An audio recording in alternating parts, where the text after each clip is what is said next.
Let me ask you something. Have you ever met someone and felt like you've known them forever?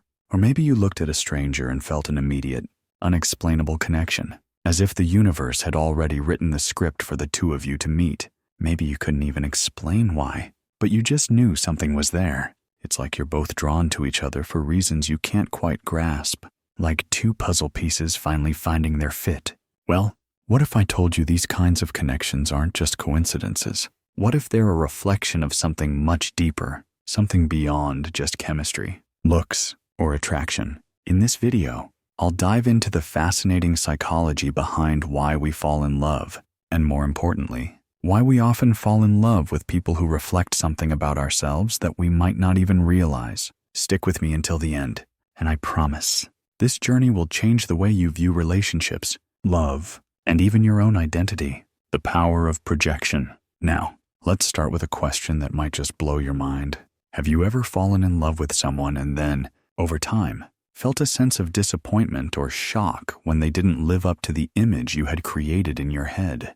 Maybe the person you initially thought was perfect turned out to have flaws, quirks, or a past that didn't quite fit the image you painted. That sense of disillusionment, it's not a coincidence. It's all about projection. In simple terms, projection is when we unconsciously place our own desires, fears, or insecurities onto someone else. This could be something we're missing in ourselves or something we wish we could be. We often don't see the person for who they truly are. Instead, we see them as a reflection of what we need or want them to be. Carl Jung, one of the most influential psychologists of the 20th century, called this the projection of the shadow. Jung believed that we're often attracted to people who reflect something hidden within ourselves, something we long for, but haven't yet developed. It's like when a shy, introverted guy falls head over heels for a free-spirited, adventurous woman, or when a rational, structured woman is drawn to someone with a more emotional and intuitive nature. It's not necessarily that these people are perfect or have some inherent quality that makes them better than others, but rather that they mirror something missing in the person who's attracted to them. For example, imagine a man who grew up in a strict, emotionally distant household. He might find himself irresistibly drawn to a woman who is warm, nurturing, and emotionally open, qualities his family never provided him. This attraction isn't about her perfection. It's about her embodying something that he craves but hasn't had access to. On the flip side, a woman who grew up in a chaotic, unpredictable environment might find herself seeking stability in a partner, someone who offers consistency and grounding. Again, it's not about perfection. It's about what that person represents, what they symbolize. I remember one time, a close friend of mine shared a story about his first relationship. He told me that at the time, he was drawn to his girlfriend because she seemed so carefree and spontaneous, traits he admired and wished he could embody. He saw her as the opposite of his rigid, structured life. For him, she was a symbol of freedom, but as the relationship went on, the idealization wore off, and he started to feel a sense of dissatisfaction. She wasn't as stable as he had hoped, and she had her own set of flaws and issues. What he didn't realize at the time was that the reason he was attracted to her wasn't because she was perfect. It was because she embodied something he was missing in himself. But when that idealized image shattered, the cracks in their relationship started to show. This is what Jung meant when he talked about projections. He wasn't just talking about relationships. He was talking about how we often fall in love with the idea of a person, not the person themselves.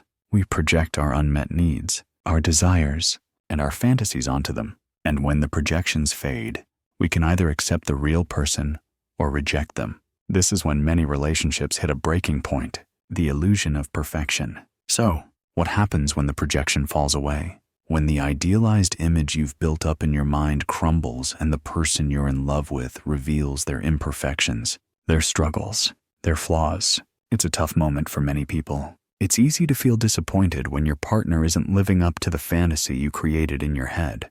But this is where things get interesting and where the real opportunity for growth begins. You see, this is the moment when true love begins. True love isn't about the perfect person or the perfect relationship. It's about seeing and accepting the real, flawed, imperfect human being in front of you. Jung said that love is ultimately an impulse to heal. It's about finding the missing pieces within ourselves and integrating them through our relationships with others. When we love someone, it's not just about loving them. It's about learning to love ourselves through them. And that's a pretty powerful idea, isn't it? But here's the thing. Love can't be a tool to fix us. If we're constantly seeking to fill an emotional void through someone else, we'll always be left wanting more. This is why it's so important to do the internal work before we can truly love another person. We need to love ourselves first. And this doesn't mean narcissism or self-obsession. It means embracing who we truly are, accepting our flaws, and understanding that we are worthy of love as we are. The shift in perspective. This is where the concept of individuation comes into play. Jung introduced the idea of individuation as the process of integrating all aspects of our unconscious selves. It's about becoming whole, accepting both the light and dark sides of ourselves. And when we go through this process, we begin to understand that love isn't about finding someone who completes us, but about discovering the parts of ourselves we've ignored or suppressed. Think about it. Have you ever been in a relationship where you thought the other person was the one, only to realize later that you were just seeking validation for something you hadn't healed within yourself? I know I've been there. But the moment I realized that the real journey was about healing and integrating those parts of myself that I had overlooked, that was the moment when everything changed. The takeaway. So, what's the lesson here? Love is not about projections. It's not about searching for someone to fill a hole within ourselves. True love begins when we see the other person for who they truly are, their imperfections, their struggles, their flaws, and when we love ourselves first, we can begin to build a deeper, more meaningful connection with others. If you're in a relationship, ask yourself, are you truly in love with the person, or are you in love with the idea of who they could be? If you're single, maybe it's time to fall in love with yourself first, because when you do, you'll be able to create deeper, more authentic connections with others. Remember, the most beautiful love doesn't start with magic. It starts when the magic fades and the real work begins. And when you can love someone for who they truly are, flaws and all, that's when the magic comes back. But this time, it's real. As we continue down this path of love and self-discovery, it's important to explore the dynamics of how we show up in relationships and the unconscious roles we play. Every relationship has its unique set of challenges and moments of joy, but the underlying themes often remain the same. It's about understanding, growth, and integration of our shadow selves. When we project our desires and needs onto someone else, we're not only putting expectations on them, but we're also neglecting a crucial part of the equation, our own internal work. Let's think about the relationships that have truly transformed us. Often, they're the ones where we felt challenged, where we were faced with aspects of ourselves that we weren't fully aware of before. These moments can feel uncomfortable, but they're where the real magic happens. The uncomfortable moments when our projections shatter and we're left with the raw, unfiltered truth are the moments that allow us to grow. Take the example of a friend I once had who was deeply in love with someone he thought was his soulmate. In the beginning, everything felt perfect. He felt seen, heard, and loved in ways he had never experienced before. But as the relationship progressed, he began to notice cracks in the image he had created. His partner was not as emotionally available as he had imagined, and he struggled to reconcile the reality of who she was with the fantasy he had projected onto her. At first, my friend resisted accepting her flaws. He didn't want to face the possibility that the person he had idealized wasn't real. But then something profound happened. He realized that the image he had built in his mind was a projection of his own unmet needs. What he was really looking for was someone to fill a void, something he had neglected within himself. Once he understood this, he was able to let go of the idealized image of his partner and see her for who she truly was, flaws and all. This shift was a turning point in his personal growth. It allowed him to love her more deeply, not for who he wanted her to be, but for who she was in her entirety. The illusion of perfection in modern dating. In today's fast-paced world of dating apps and social media, it's easy to fall into the trap of idealizing potential partners. We see snippets of their lives, carefully curated moments, and build a fantasy around them. This fantasy might be based on their looks, their achievements, or the way they portray themselves online. We may project qualities onto them that we desire in our own lives, but haven't fully integrated ourselves. The problem arises when we expect this person to be perfect, to fulfill all our needs, and to live up to the image we've created. This is where many modern relationships struggle. When we base our expectations on an image of perfection, we're setting ourselves and our partners up for failure. This isn't just about romantic relationships. It extends to friendships, family dynamics, and even professional relationships. We often unconsciously project our needs, desires, and insecurities onto the people around us. And when they fail to meet those projections, disappointment and disillusionment set in. But here's the crucial point. Perfection doesn't exist.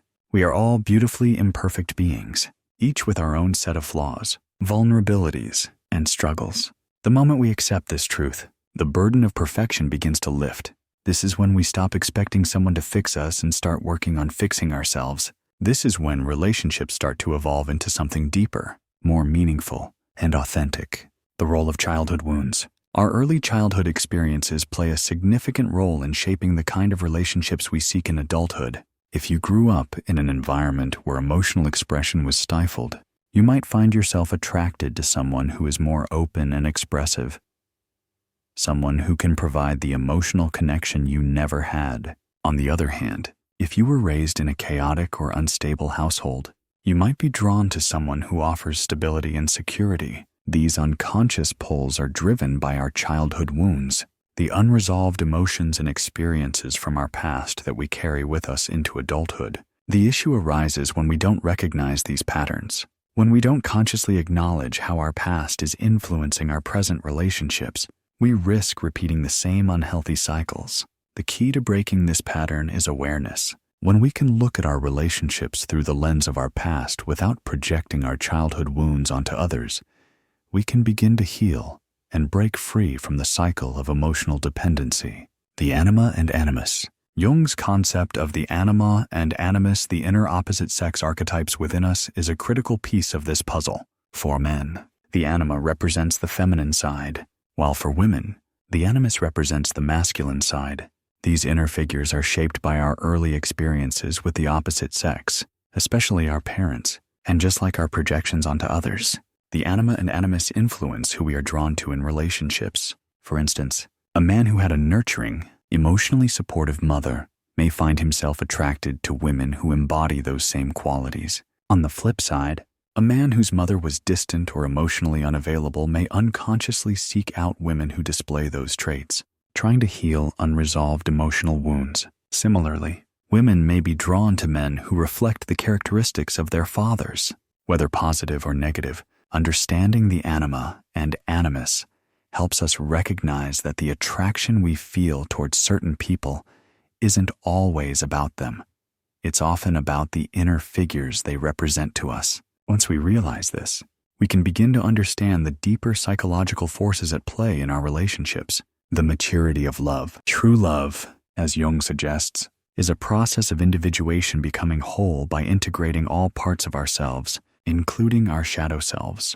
It's about recognizing that love isn't about finding someone to complete us. It's about discovering ourselves through the other person. It's about embracing imperfection and growth, not seeking perfection or validation. Love is no longer about what we can get from the other person. It's about what we can give to ourselves and to the relationship.